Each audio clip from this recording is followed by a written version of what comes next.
നിങ്ങൾക്ക് മന്തി വേണോ? മന്തി അല്ലെങ്കിൽ മറ്റേ മതിഭൂത അത് വേണോ? ഏതാ പോക്സോ വളഞ്ഞെന്ന് തോന്നുന്നു. അല്ല. വാപ്പ ജോലിക്ക് ഉണ്ടെന്ന് പറഞ്ഞ അല്ല. പോടെ വളച്ചു കിട്ടില്ല. അത് ഞാൻ ഒരു കാര്യം പറയാം. എന്റെ EMI കംപ്ലീറ്റ് ആയിട്ട്. ശരി, ഓക്കെ. EMI കറക്റ്റ് സ്പെല്ലിംഗ് ആണല്ലോ പറഞ്ഞ. ഇന്നെന്തോ അമ്മക്ക് എക്സ്പ്രഷൻ ഇല്ല പോയത്. അളിയാ നിനക്ക് EMI വല്ലതും ഉണ്ടോ? ഉണ്ടെങ്കിൽ മുടങ്ങരുത്, ബൗൺസ് ആവരുത്. 12 അടവിൽ 24 ബൗൺസ് വന്ന നീ ആയി പറയുന്ന ബൗൺസ്. അത് ഒരു കോള് വരുന്നേ. ഹലോ സർ, പവിഴമുറ്റി ഫിനാൻസിൽ നിന്നാണ്. സാറിന് ലോൺ ഉണ്ട്, വേണോ? ഓഹോ, എന്റെ 2 EMI തുടങ്ങിയപ്പോ നിനക്കൊക്കെ എന്തരായിരുന്നു? എന്നെ 100 വിളി വിളിക്കുന്നു, എന്നെ ബൗൺസ് ആയി കളയെന്ന് പറയുന്നത്. അന്നേ ഞാൻ പറഞ്ഞില്ല നീയൊക്കെ എന്നെ കാല് പിടിച്ച് വരുമെന്ന്.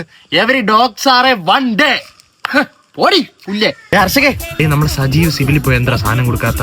അതയാൾക്ക് താടി മീശ ഇല്ലാത്തോണ്ട്. അല്ല, അവന് സിബിൽ സ്കോർ ഇല്ല. പക്ഷെ ഞാൻ പോയാൽ കിട്ടും. എനിക്ക് സിബിൽ സ്കോർ ഉണ്ടേ. അടേ, ഇതിനെ ഞാൻ അടിച്ചിട്ട് തരും. പോ. അതിന് ചൂടാവുന്നതിന് എനിക്കൊരു ആഴ്ചയോടെ വിളിച്ചാടേ. എന്റെ EMI തരും എനിക്ക്.